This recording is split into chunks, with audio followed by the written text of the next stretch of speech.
nossa edificação nessa noite, eu convido a amada igreja que abram as suas Bíblias no livro do profeta Oséias, no seu capítulo 12, onde faremos a leitura de todo o capítulo. Livro do profeta Oséias, capítulo 12, leremos os versos de 1 a 14.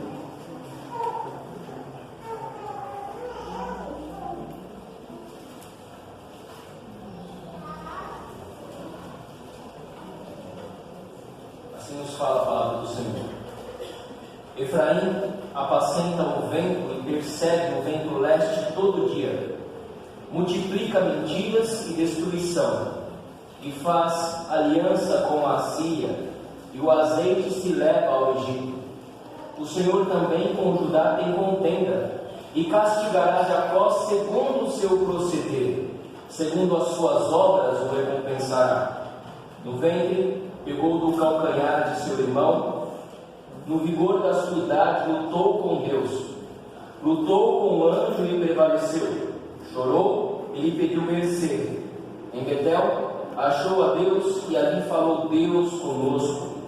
O Senhor, o Deus dos exércitos, o Senhor é o seu nome. Converte-te a teu Deus, guarda o amor e o juízo, e no teu Deus espera sempre. Efraim, mercador, tem nas mãos balança enganosa e ama a opressão. Mas diz: contudo, me tenho enriquecido e adquirido grandes bens. Em todos esses meus esforços não acharão em mim iniquidade alguma, nada que seja pecado. Mas eu sou o Senhor teu Deus. Desde a terra do Egito, eu ainda te farei habitar em tendas, como nos dias da festa. Falei aos profetas e multipliquei as visões, e pelo ministério dos profetas propus símiles. Se há em Gileade transgressão, pura vaidade são eles. Se em Gilgal sacrificam bois, os seus altares são como montões de pedra nos sulcos dos campos. Jacó fugiu para a terra da Síria, e Israel serviu por uma mulher e por ela guardou o gado. Mas o Senhor, por meio de um profeta, fez subir a Israel do Egito, e por um profeta foi ele guardado.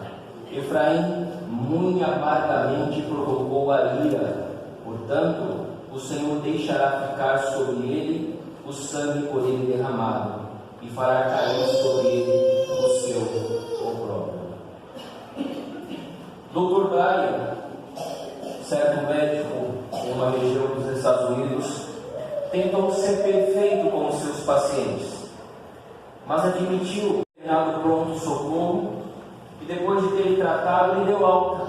Porém, mais tarde, uma enfermeira lhe comunicou que essa mesma mulher, essa paciente que Goldman tinha mandado para casa, voltou depois, no dia seguinte ao pronto-socorro, foi internada e morreu alguns dias depois. Devastado, o Dr. Brian dedicou-se ainda mais na tentativa. Dentro dessas várias tentativas, ele descobriu que a perfeição é impossível. Nós, cristãos, podemos criar expectativas irreais a respeito da nossa vida como uma vida perfeita e aparentemente impecável. E muitas vezes, para nos resguardar dentro da nossa pseudo-perfeição, passamos a agir na defensiva, arrumamos desculpas, atribuímos a culpa ao outro, em vez de reconhecer as nossas próprias faltas, as nossas próprias fraquezas, como meio de manter a nossa integridade, a nossa perfeição intacta. E muitas vezes esquecemos de expor os nossos pecados, confessá-los e nos arrepender pronta e sinceramente. O povo de Israel, sobretudo o reino do norte, no qual este profeta de Deus foi enviado a falar, também falou diante de um povo que tentava salvaguardar a sua integridade e a sua pseudo-perfeição. Era um povo que se achava puro aos seus próprios olhos, faziam alianças políticas com outras nações, como se isso não fosse um pecado contra Deus. Eles costumaram a entregar-se à idolatria, às práticas daquele povo cananita, a qual Deus havia expulsado diante deles para lhe dar a terra prometida. E eles continuavam na sua incredulidade, na sua obstinação, pecando constantemente contra o Senhor. E o fim deles, meus irmãos, é trágico, como nós vemos relatado nas Escrituras Sagradas. E nós precisamos lembrar quem foi Oséias. Oséias, ele foi um profeta enviado a esta nação, uma nação de coração duro, uma nação obstinada em pecar contra Deus, uma nação contumaz, uma nação idólatra, uma nação adúltera, uma nação que era entregue às mais vis paixões, que prestava culto a Deus, sacrificava a Deus, mas também sacrificava a Moloque, a Baal e a outros deuses cananitas.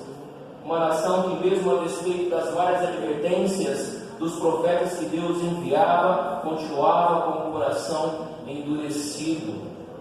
Ele foi enviado, meus irmãos, como profeta a esta nação. Ele foi enviado num período depois de grande prosperidade. Jeroboão II, ele teve um reinado muito próspero em Israel, mesmo a despeito de ter cometido muitos pecados contra Deus. Ele expandiu o território do Reino do Norte, ele conquistou algumas nações, e dentro do seu período do reinado nasceu a classe dos comerciantes ricos de Israel, e a nação se tornou próspera. Logo depois do final do reinado deste rei Jeroboão II, então nós temos a presença desse profeta, declarando a este povo a palavra do Senhor. Isso no final do século VIII, em meados do século VIII, cerca de 753 a.C., e ele falou a esse povo, até provavelmente o fim dessa nação em 722, quando Salmanaser V, o rei da Síria, invadiu Samaria, saqueou e deportou cerca de 27.000 homens para a Mesopotâmia. E esse período, meus irmãos, é o período em que este profeta fala a este povo. O povo que estava confiado em suas riquezas, em sua prosperidade, entregue às paixões, à imoralidade, à idolatria. E ele tem uma missão muito dura, porque ele precisa falar a esse povo de uma maneira muito terrível e cruel. O seu casamento era a representação da idolatria deste povo. Oséias foi destinado a casar com Gomer, uma prostituta, uma adúltera, e ela lhe deu filhos de prostituições, ou seja, filhos que não eram dele. Esses filhos e essa mulher representavam a corrupção, a idolatria desse povo contumaz e rebelde. Ele teve que fazer isso da pior maneira possível, para um povo obstinado, de coração duro, insistente em pecar e continuar pecando contra Deus. O fato, meus irmãos, é que nós devemos nos enxergar muitas vezes como este povo. Nós somos este povo, porque nós continuamos pecando e pecando e pecando contra Deus.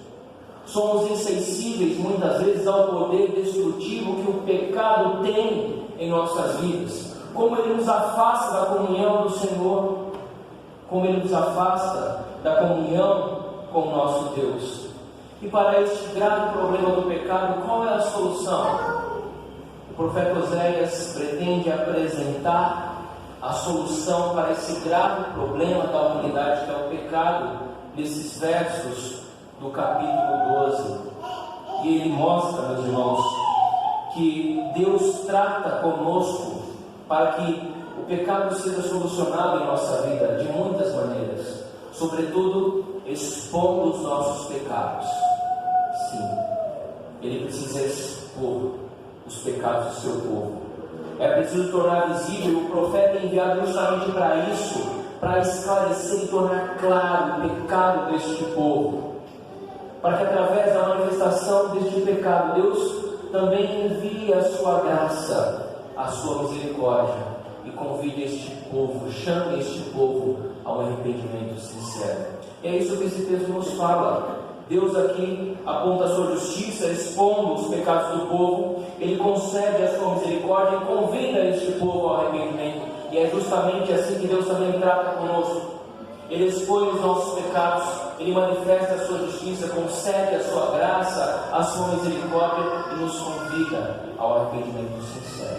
E o primeiro ponto que eu quero trabalhar com os irmãos é o fato de que Deus expõe os nossos pecados. Isso está, meus irmãos, descrito em alguns versos. Por exemplo, o verso 1 diz: Efraim, acompanhe na sua Bíblia, mantenha a sua Bíblia aberta. Efraim apacenta o vento e persegue o vento leste todo o dia, multiplica mentiras e destruição, e faz aliança com a Assíria, e o azeite leva ao Egito. Meus irmãos, alguns pecados de Efraim são expostos aqui. E quando lemos este nome Efraim, nós devemos entendê-lo. Efraim, que era a principal tribo do reino do norte, aqui ela significa todo o reino do norte. O reino de Israel ele foi dividido em reino do norte e reino do sul. O reino do norte é representado pela sua principal tribo, que é Efraim. Então, quando temos a menção de Efraim, significa todo este reino, o reino do norte. Ele diz: Efraim, o reino do norte, apacenta o vento. Literalmente o reino do norte pastoreia o vento. Como nós sabemos, há alguns anos atrás foi falado que ainda não temos tecnologia para armazenar vento. E de fato é uma inutilidade essa realidade. Pastorear vento significa fazer algo inútil, sem propósito, sem valor algum. E além de pastorear o vento, ele também persegue o vento leste. O vento leste, meus irmãos, é o vento siroco, o vento que vem da região desértica da Assíria. Este vento quente e seco, por onde passa, causa destruição, seca toda a vegetação, ela murcha e não há prosperidade por onde este vento passa. E Efraim, então, ele pastoreia o vento, ou seja, ele é inútil em suas ações. Ele persegue esse vento leste que é destruidor. Isso para representar a aliança que ele faz com as nações vizinhas. Ele multiplica as mentiras, e aqui está o problema de Efraim, a exposição dos seus pecados, a multiplicação das mentiras, e nós sabemos quem é o pai da mentira. Ele faz aliança tanto com a Assíria quanto com o Egito. E quando ele faz aliança com duas nações estrangeiras, ele está revelando algumas coisas a Deus. Ele está dizendo a Deus: eu não confio no Senhor. Eu não confio no Senhor para a minha proteção, para o meu cuidado, para a minha manutenção. E por não confiar no Senhor, eu prefiro fazer alianças com outras nações. Este povo rebelde do reino do norte, representado aqui por Efraim, ele faz aliança com a Síria, ele faz aliança também com o Egito, negando totalmente a confiança plena no Senhor Deus Todo-Poderoso. E alguns pecados são declarados também no versículo 2, quando ele mostra a sua contenda não mais com Efraim, mas com Judá. O Senhor também com Judá tem contenda, e castigará Jacó segundo o seu proceder, segundo as suas obras o recompensará. Agora o foco sai da tribo do norte e vai para o reino do sul. Interessante que no final do capítulo 11, o texto diz assim: Efraim me cercou por meio de mentiras, e a casa de Israel com engano, mas Judá ainda domina com Deus e é fiel com o santo. Este breve elogio com a nação de Judá não dura muito tempo. Depois de cerca de 120 anos, essa nação de Judá, que representa aqui o reino do sul, também caiu. Também foi atacado por uma nação inimiga e foi devastada, e os seus habitantes foram transportados para terras estranhas. Mas agora o foco sai, portanto, do reino do norte e vai para o reino do sul, e Deus anuncia que o Senhor também tem contenda contra Judá. Ele há de castigar a Jacó. Jacó não é uma representação do seu patriarca, mas aqui ele representa a totalidade de Israel. Ambos, Reino do Sul e Reino do Norte, são alvos do castigo e da justiça de Deus. Ele castigará Jacó segundo o seu proceder, segundo as suas obras o recompensará. Meus irmãos, Deus, Ele possui vários atributos. Deus, Ele é amor, Deus é graça, Deus é misericórdia, mas Deus também é um Deus de justiça. E por ser um Deus de justiça, Ele não deixa impune os pecados cometidos pelo seu povo. Ele precisa tratar deste povo, Ele precisa tratar deste pecado. Ele não pode suportar o pecado reunido como um ajuntamento solene. Ele não pode tolerar o pecado no meio do povo, porque Ele chamou o seu povo para ser um povo santo, para ser um povo consagrado, um povo separado para Ele. Por isso Ele não pode tolerar o pecado no meio do seu povo, e Ele precisa tratar. Ele precisa enviar o profeta para falar justamente os pecados que este povo tem cometido contra Ele. Ele então anuncia a contenda contra Jacó, contra Judá, contra todo Israel. E lá no versículo 7, ele traz novamente mais pecados que essas nações têm cometido contra a sua santidade. Observe agora o versículo 7, que diz assim: Efraim, mercador, tem nas mãos balança enganosa e ama a opressão, mas diz: contudo, me tem enriquecido e adquirido grandes bens. Em todos esses meus esforços não acharão em mim iniquidade alguma, nada que seja pecado. Mais uma vez ele expõe aqui os pecados da nação do Reino do Norte, representada por Efraim. E ele diz: Efraim, mercador, no hebraico é a transliteração da palavra cananita. Os cananitas ficaram conhecidos por serem mercadores, mas não eram qualquer mercadores. Os fenícios, como também eram chamados, eram excelentes mercadores, grandes comerciantes, mas eram conhecidos também pela sua ganância, pela sua corrupção e pelas suas trapaças. E o Reino do Norte aprendeu com esses cananitas, com esses mercadores, a agirem tal como eles. Se lembram que eu disse que no período do reinado de Jeroboão II nasceu a classe de comerciantes rica em Israel? Eles ficaram ricos através de pecados de iniquidade, através de opressão, enganando o seu próximo e adquirindo e acumulando riquezas de maneira injusta. E Deus começa a expor esses pecados da nação do Reino do Norte. Ele diz: vocês têm nas mãos balança enganosa, e vocês ainda são amantes da opressão. Meus irmãos, Deus, Ele não tolera o engano, Ele não pode suportar a mentira, a trapaça. O brasileiro é conhecido mundialmente, é famoso mundialmente por ser um povo esperto. A esperteza do brasileiro, ela não é no sentido positivo da palavra, mas no sentido negativo. O brasileiro é aquele que tira proveito, é aquele que engana, é aquele que não paga os seus impostos, é aquele que não devolve o troco na padaria, e ele é conhecido assim por sua esperteza. E foi justamente assim que este povo enriqueceu, através de balança enganosa. É como se nós chegássemos a um açougue e pedíssemos lá 1 quilo de contrafilé. Ele cortava determinado pedaço de carne e colocava lá, e lá pesava 1 quilo. Mas na realidade ele só vendia para você 700 gramas de carne. Isso é balança enganosa. Você pagava por 1 quilo, mas levava para casa 700 gramas. Isso, meus irmãos, era abominável aos olhos de Deus. Deus, em Provérbios 11:1 diz: balança enganosa é abominação para o Senhor, mas o peso justo é o seu prazer. Provérbios capítulo 20, verso 23 diz: 2 pesos são coisa abominável ao Senhor, e balança enganosa não é boa. Meus irmãos, Deus não pode tolerar a mentira e o engano.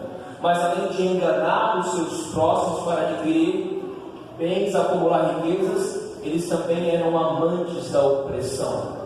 Enquanto classes de comerciantes ricos cresciam e se multiplicavam, também multiplicava-se a quantidade de pobres e oprimidos. Eles enriqueciam à custa do outro. Os pobres estavam desamparados, as viúvas, os órfãos estavam passando fome, enquanto alguns enriqueciam-se de maneira injusta. E eles amavam essa opressão, só que Deus não. Deus não podia amar tal pecado no meio do seu povo. Além de pecar contra o Senhor, com balança enganosa, amando a opressão, oprimindo o seu próximo, eles alegavam a inocência. Olha o versículo 8: contudo me tenho enriquecido e adquirido grandes bens em todos esses meus esforços, não acharão em mim iniquidade alguma, nada que seja pecado. Era um povo orgulhoso, obstinado. Quando eu falo obstinado, era um povo insensível para reconhecer os seus pecados. Eles tentavam se justificar dizendo: olha, eu estou rico, e a riqueza é uma bênção, é um sinal da bênção de Deus. De fato, a riqueza em muitos casos é bênção de Deus, mas isso não é uma regra. Nem toda riqueza significa bênção de Deus. Há muitos que estão ricos e fazem isso injustamente, indevidamente, oprimindo o seu próximo ou de maneira ilícita. E Deus não há de abençoar tal riqueza, porque Ele é um Deus justo. Só que eles achavam que essa riqueza era um sinal da bênção de Deus, e eles diziam: olha, nós estamos ricos, nós estamos ganhando grandes bens, acumulando grandes tesouros, e por isso não há como achar iniquidade nem pecado em minhas mãos. Que engano, que engodo! Este povo, meus irmãos, estavam alegando inocência. Isso era uma representação de arrogância e presunção diante do Senhor. Ao invés de confessar os pecados, eles queriam se colocar na defensiva, defendendo ou tentando arrumar desculpas para manter a sua integridade ou aparente integridade. E Deus continua expondo os pecados do seu povo. Agora no versículo 11, observe o texto: se há em Gileade transgressão, pura vaidade são eles. Se em Gilgal sacrificam bois, os seus altares são como montões de pedra nos sulcos dos campos. Duas regiões são citadas aqui no texto de maneira negativa. Nós vemos aqui no texto Gileade e Gilgal. Gileade é uma região conhecida hoje como a Transjordânia, a leste do Rio Jordão, ocupada ali por algumas cidades que representavam essa região. E era uma região próspera, foi a região escolhida pela tribo de Ruben, de Gad, pela meia tribo de Manassés, para eles se localizarem, para eles se assentarem, para eles se estabelecerem, ao invés de atravessarem o Jordão. Alguns homens dessas tribos, Ruben, Gad e a meia tribo de Manassés, atravessaram o Jordão apenas para ajudar os seus irmãos a conquistar a terra prometida. Mas foi aqui, na região de Gileade, que eles se instalaram, que eles se estabeleceram. Era uma região próxima, uma região de cultivos, de fartura. No entanto, essa região se tornou sinônimo de idolatria, de apostasia, de pecado e transgressão contra Deus. Por isso diz: se há em Gileade transgressão, pura vaidade são eles. Uma outra cidade que é citada aqui no versículo 11 é Gilgal. Gilgal, ao contrário de Gileade, ela é localizada na Cisjordânia, ou lado leste do Rio Jordão, lado oeste do Rio Jordão. E essa cidade foi a cidade em que se estabeleceu Josué com seu povo. Depois que eles atravessaram o Rio Jordão a pés enxuto, eles se estabeleceram ali. Foi ali que eles erigiram um altar de pedras e sacrificaram a Deus. Foi ali que os homens foram circuncidados antes de conquistar a terra prometida. Foi em Gilgal que eles celebraram a primeira Páscoa ao Senhor na terra que Deus havia dado como herança prometida a Abraão. Mas essa cidade, em vez de se tornar um centro de adoração a Deus, ela se tornou um centro de abominação e idolatria ao Senhor. Multiplicavam seus altares, sacrificavam os bois, mas tudo isso era nulo perante Deus. Eram como pedras nos sulcos dos campos, ou seja, servia somente para estorvar, para atrapalhar o bom andamento da safra e da cultura, como pedras no suco dos campos que precisavam ser removidas, assim eram as abominações dessa cidade. Esses lugares, meus irmãos, ficaram conhecidos como lugares de idolatria, de culto a Baal, de prostituição cultual aos deuses cananitas. E essa realidade é exposta nesses versos, mostrando o pecado que este povo deveria confessar e se arrepender. Helmut Tillich foi um teólogo protestante alemão e reitor da Universidade de Hamburgo entre os anos de 1960 a 1978. Ele escreveu certa vez algo muito interessante a respeito do perdão. Ele diz: perdão não pode significar que encobrimos uma falta com um manto de caridade. As coisas divinas nunca são uma ilusão e engano propositado. Pelo contrário, antes de o pecador ser perdoado, o manto com o qual está encoberto precisa ser removido. O pecado precisa ser exposto sem misericórdia. Sim, sem misericórdia, à luz da face de Deus. O primeiro passo em direção ao perdão do Senhor é a exposição do pecado. Precisamos expor os nossos pecados diante de Deus.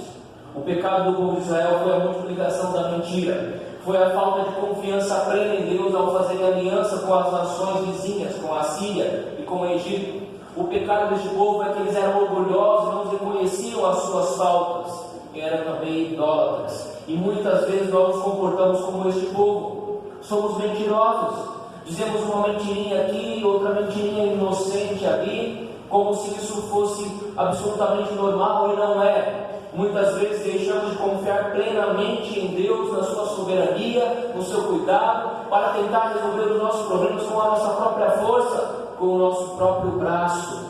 Deixamos de confiar absoluta e plenamente em Deus.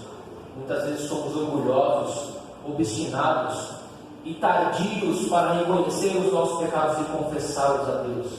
Muitas vezes somos idólatras, sim, quando colocamos qualquer outra coisa ou qualquer outra pessoa acima de Deus, quando amamos mais os bens materiais que possuímos ou as pessoas que estão ao nosso lado, nós nos comportamos como idólatras. E precisamos, meus irmãos, clamar para que Deus revele os nossos pecados, para que Deus, através do seu Espírito Santo, exponha os nossos pecados, para que possamos ser convertidos, ser advertidos, ser corrigidos, ser disciplinados pelo Senhor. Precisamos orar como o salmista Davi orou no Salmo 139. Sonda-me, ó Deus, e conhece o meu coração. Prova-me e conhece os meus pensamentos. Vê se há em mim algum caminho mau e guia-me pelo caminho eterno. Sem a exposição dos pecados, não há reconhecimento, não há arrependimento, não há transformação, não há mudança. Nós precisamos expor os nossos pecados aos olhos do Senhor, para que Ele nos corrija, nos oriente. A segunda verdade sobre o tratamento do pecado é que Deus concede ao seu povo a sua misericórdia. Isso é visível em alguns versículos, por exemplo, no versículo 3 e 4. No ventre pegou do calcanhar do seu irmão, no vigor da sua idade lutou com Deus, lutou com o anjo e prevaleceu, chorou e lhe pediu mercê. Em Betel achou Deus, e ali falou Deus conosco. Meus irmãos,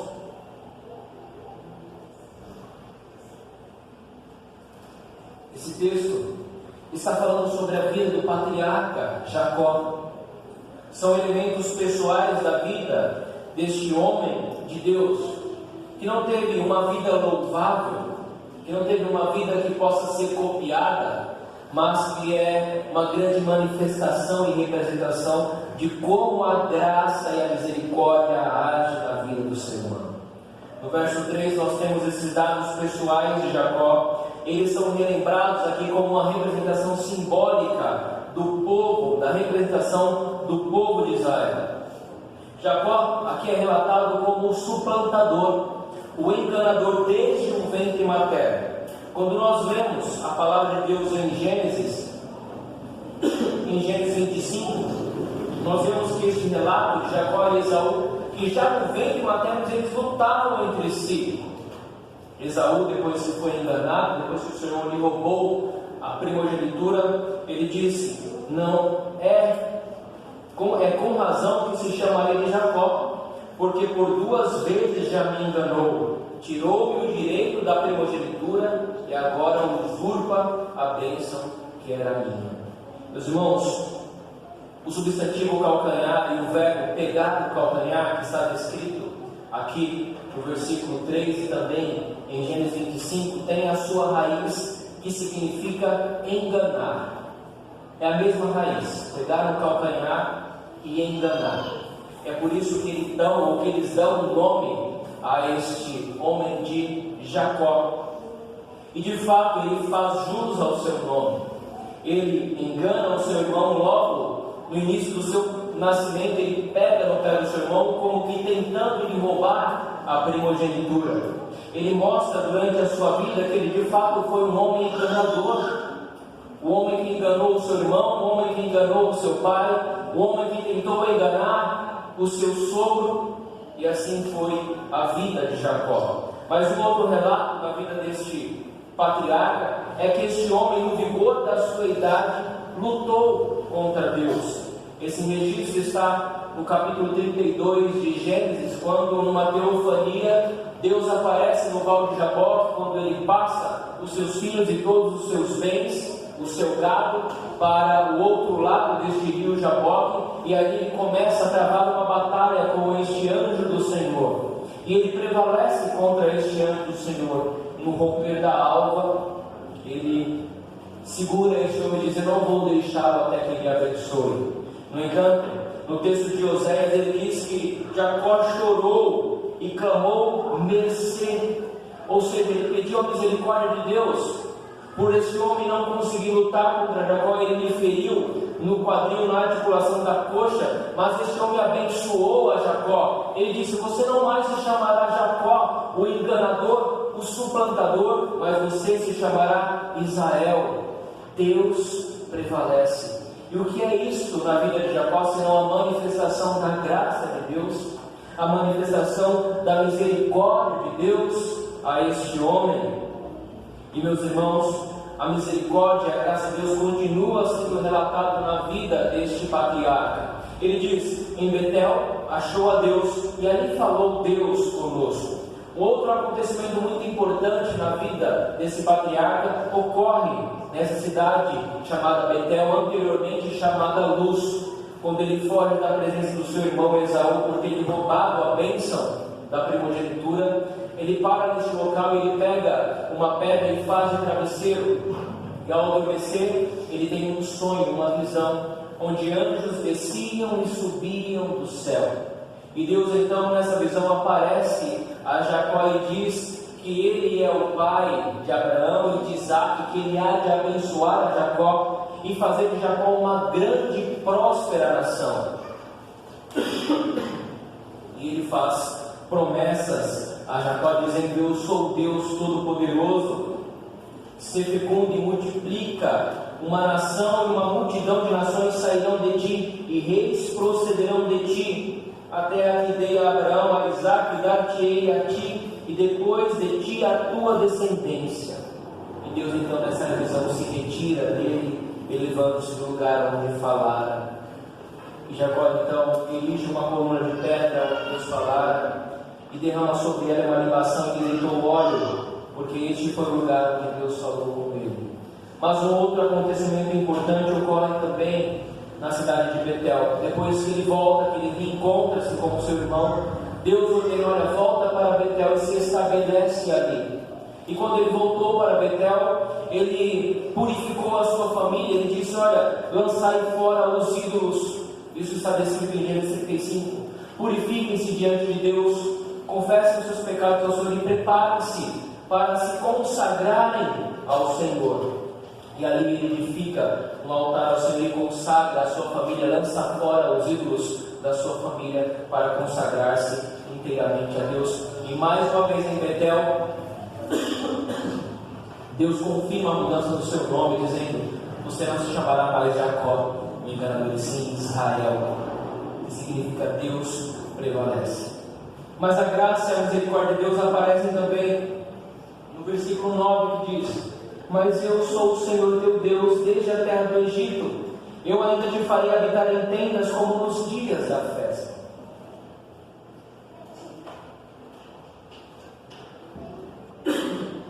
Meus irmãos, nesse texto nós temos a manifestação tanto do juízo quanto da graça de Deus. Juízo porque este povo que havia já herdado a terra prometida seria deportado, teria novamente que habitar em tendas, como Deus fez quando tirou este povo do Egito. Mas também tem a promessa de que Deus o guardaria para se voltarem a Deus.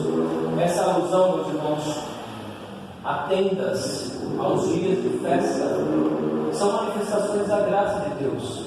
Deus de fato conduziu o seu povo pelo deserto, mas foi no deserto que eles experimentaram uma intensa comunhão com Deus. Durante o dia, Deus ele apareceu numa nuvem para proteger do calor escaldante do deserto. Durante a noite, uma coluna de fogo os guiava e os aquecia durante o período frio do deserto. Foi no deserto, mesmo habitando em tendas, que durante 40 anos as suas vestes e as suas sandálias não se desgastaram. Foi no deserto que Deus preparou um maná do céu para alimentar este povo durante todos esses anos. Foi no deserto em que Deus apareceu a este povo, comungou com este povo de maneira graciosa, misericordiosa, mesmo sendo um povo obstinado e de dura serviço. Hernandes Dias Lopes, citando Charles Steinberg, diz que este comentarista enxerga esse verso como um favor de Deus, dizendo: não obstante o pecado da nação, por sua exclusiva graça, Deus se lembra ao povo, relembra ao povo que, assim como tirou da escravidão do Egito, ainda lhe dará um tempo de restauração, como nos tempos em que habitavam em tendas, nas alegres festas da Páscoa, nas semanas e nos tabernáculos. Portanto, esse versículo 9 é uma manifestação de justiça, mas também da graça e da misericórdia de Deus. Mas o versículo 10 também é um verso que aponta para a misericórdia do Senhor. Ele diz: falei aos profetas e multipliquei as visões, e pelo ministério dos profetas propus símbolos. Meus irmãos, o ato de Deus enviar profetas para falar com o seu povo é uma demonstração da sua graça e da sua misericórdia. A função dos profetas, principalmente, era revelar ao povo que eles precisavam se converter ao Senhor. Era falar: olha, vocês precisam se arrepender deste pecado. Vocês precisam correr para os braços do Senhor. Vocês precisam ser exortados, corrigidos, advertidos por Deus. Quando Deus envia um profeta a uma nação, significa que Ele ama essa nação. Como Ele amou a estranha ou a gentil nação de Nínive, enviando o profeta Jonas para pregar arrependimento, para que aquela nação não fosse destruída, mas que eles tivessem a oportunidade de se consagrarem, de se arrepender, de se voltarem para o Senhor. E esse verso, meus irmãos, que aponta para o ministério dos profetas, é uma manifestação da graça de Deus. Provérbios 3:12 diz: porque o Senhor repreende a quem ama, assim como o pai ao filho a quem quer bem. Em suma, o ministério dos profetas era para manifestar a graça e a misericórdia de Deus, para chamar este povo ao arrependimento. Quando ficamos sem a exortação de Deus, quando cometemos pecados, significa que somos bastardos e não filhos. Mas se somos filhos de Deus, Ele há de nos advertir, de nos corrigir, de nos exortar por meio da sua palavra. E este ministério dos profetas nada mais é do que a manifestação da graça e da misericórdia de Deus. O verso 10 fala que esses profetas, eles falavam ao povo através de símile. E a símile é uma comparação, é um modo comparativo de se revelar a este povo. E este modo está descrito nos versos 12 e 13. Jacó fugiu para a terra da Síria, e Israel serviu por uma mulher e por ela guardou o gado. Mas o Senhor, por meio de um profeta, fez subir a Israel do Egito, e por um profeta foi ele guardado. Aqui ele compara a atitude do patriarca Jacó, quando ele saiu da sua terra para Padã-Arã, a Síria, a fim de resgatar ou casar-se com a sua esposa, comparando então com a ação do Senhor, que resgatou o seu povo do Egito por meio de um profeta e o guardou e o preservou por meio deste profeta. David Hubbard, comentando esse texto, ele enfatiza que o trabalho prestado por Jacó para conseguir uma esposa torna-se uma ilustração de Deus resgatando a sua noiva. Nós vemos, portanto, nesta símile a manifestação da graça de Deus como aquele que resgata, que cuida, que preserva a sua noiva. Ele faz isso por intermédio dos profetas, sobretudo por intermédio do seu principal profeta, que é Cristo Jesus.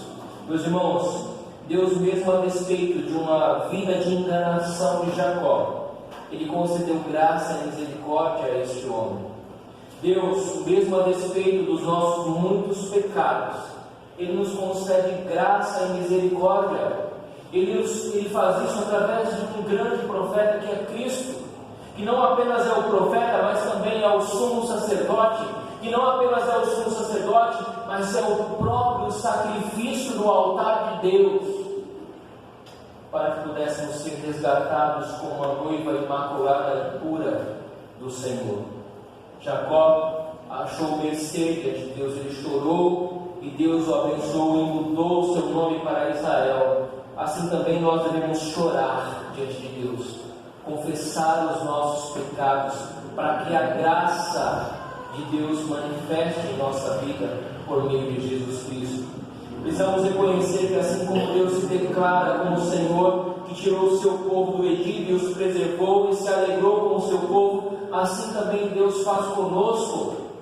Ele nos tira da escravidão do pecado, Ele nos preserva, Ele cuida das nossas vidas, Ele deseja uma comunhão plena conosco para cuidar, para proteger, para amar a sua igreja, porque foi pela sua igreja que o seu Filho derramou o seu sangue na cruz. Precisamos reconhecer, meus irmãos, que as pregações ou os profetas que Deus envia ao seu povo é um meio pelo qual Deus manifesta a sua graça.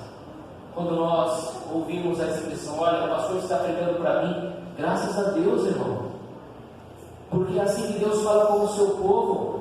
Não teria sentido algum nós ficarmos aqui cerca de 45 minutos ou uma hora ouvindo a exposição da palavra, se não entendêssemos que é a voz de Deus falando conosco, a começar em mim, porque eu sou pecador. E quando a pregação fala conosco, é Deus chamando ao arrependimento, é Deus dizendo, olha, arrependa-se dos seus pecados, porque você é o meu filho, eu te comprei com um sangue precioso, eu quero salvar a sua vida, eu quero que você viva para a minha glória. E é assim que Deus manifesta a sua misericórdia, a sua graça, o seu amor.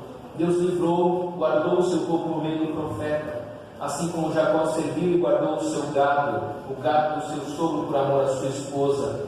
Assim Deus também deseja nos guardar e nos preservar por meio da sua palavra. E isso é graça de Deus. Depois de Deus expor os pecados do seu povo, depois de Deus manifestar a sua graça de diversas formas, Ele agora convida e chama este povo ao arrependimento sincero. Observe como Ele faz isso nos versículos 5 e 6. O Senhor, o Deus dos exércitos, o Senhor é o seu nome, converte-te ao teu Deus, guarda o amor e o juízo, e no teu Deus espera sempre. Meus irmãos, nós temos a verdade declarada aqui na voz do profeta Oséias de quem é o Senhor. Não é Azerá, não é Baal, não é os deuses, muitos deuses cananitas, tampouco os deuses egípcios, mas é o Senhor, Jeová, Sabaote, que significa o Senhor dos exércitos. É esse Deus que se manifesta ao seu povo. É esse Deus que se revela como o grande eu sou. É esse Deus que diz a Moisés, olha, diga que o eu sou te enviou. Ele é o eu sou, porque esse é um atributo de Deus, a seridade. Ele é um Deus existente em si mesmo. Ele é um Deus autoexistente, independente. Ele diz, diga que o eu sou te enviou. E é este Deus que nos convida e nos chama ao arrependimento, porque é somente este Deus que tem a solução verdadeira para os nossos pecados, por meio do seu Filho, crucificado na cruz, morto, mas ressurreto, para nos garantir a vida eterna. E esse Deus então convida este povo destinado por meio do profeta a um arrependimento sincero, dizendo: converte-te ao teu Deus, guarda o amor e o juízo no teu Deus, espera sempre. Depois de expor os pecados de Efraim, de Judá, de Jacó como um todo, ele convida este povo a arrepender-se. Ele convida este povo a converter-se. O verbo converter aqui é voltar, é retornar, é seguir pelo caminho de outrora. E o povo havia se desviado para caminhos que desagradavam a Deus, mas agora o convite é: convertam-se a mim, voltem-se para mim. Isso, meus irmãos, ele se manifesta na vida do crente através do arrependimento. E o arrependimento não é simplesmente um remorso pelos pecados que cometemos, mas é uma mudança verdadeira, é abandonar, é confessar e abandonar esses pecados, é dizer: Senhor, eu pequei contra Ti, mas eu não quero mais pecar contra Ti, perdoe-me, sara-me. E quando esse arrependimento ele é sincero, meus irmãos, ele produz mudanças em nossos corações. Precisamos reconhecer que esse mesmo Deus de Israel, que falou ao seu povo por intermédio do profeta, é o nosso Deus.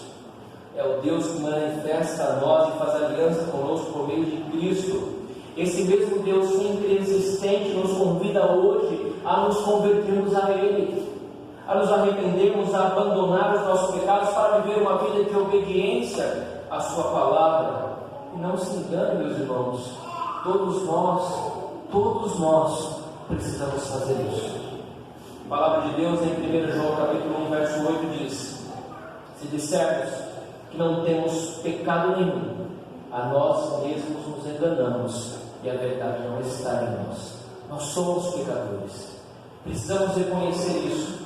E este reconhecimento nos aponta e nos leva à graça e à misericórdia de Deus, para que Deus haja abundantemente com a sua graça e misericórdia, e uma vez conquistados pelos pecados, possamos renovar a Deus em arrependimento sincero e mudança. E quando essa conversão ou esse arrependimento é sincero, ele produz mudança e nos convida a viver em amor, nos convida a viver em juízo, a guardarmos o juízo, e nos convida a esperarmos confiantemente no Senhor, a depositar a nossa esperança nele, a depositar a esperança não no governante político, não nos nossos bens, não no nosso dinheiro, não nas nossas economias, não nas pessoas que amamos, não naquilo que somos ou nas obras que fazemos, mas depositar a esperança e a confiança em Cristo. Quando nos arrependemos, nós guardamos a esperança em Cristo, guardamos o amor de Cristo, manifestamos esse amor em nossas vidas, e guardamos o juízo, que significa obedecer a Deus, manifestar a justiça de Deus em nossas vidas. E é isso que Deus convida-nos a fazer nessa noite. É essa a solução para o problema dos nossos pecados. Dr. Budman, do início da nossa prédica, na sua frustrante tentativa de se tornar um médico perfeito, depois de muitas tentativas frustradas, ele então cria um método, que é um método redefinido, que diante de uma cultura que hesita em admitir os seus erros, consistia justamente o contrário, em compartilhar abertamente os erros cometidos e apoiar os colegas que faziam o mesmo, para que assim esses erros fossem reduzidos. Nós, cristãos, precisamos ser reconhecidos não como um povo perfeito, mas sim por um povo que não esconde os seus pecados. Precisamos ser reconhecidos por um povo que permite que Deus exponha e trate os pecados através do seu Espírito Santo, manifestando graça e nos convidando ao arrependimento sincero para uma vida de obediência que guarda o amor, o juízo e a esperança plena em Deus. E a pergunta, meus irmãos, para as nossas vidas: quais pecados temos tentado esconder do Senhor? Isso é muito importante. Reflitam nessas perguntas com sinceridade em seus corações. Quais pecados nós temos tentado esconder do Senhor? Quais pecados têm perseguido as nossas vidas constantemente? Quais pecados têm nos afastado da comunhão com Deus? Pense sinceramente nisso. Reflita, permita que o Espírito Santo haja em seus corações para que Ele exponha esses pecados. Quais pecados temos tentado esconder de Deus? Quais pecados têm perseguido as nossas vidas? Quais pecados têm nos afastado da comunhão com Deus? Não nos acomodemos, irmãos, a viver uma vida de pecados. Reconheça-os, permita que Deus o exponha, confesse-os, abandone-os, receba a graça do perdão em Cristo Jesus, para que você viva uma vida plena diante de Deus, uma vida que as características sejam a presença do amor, da justiça e da plena esperança e confiança em Deus. Que Deus os abençoe e aplique a sua palavra em nossos corações.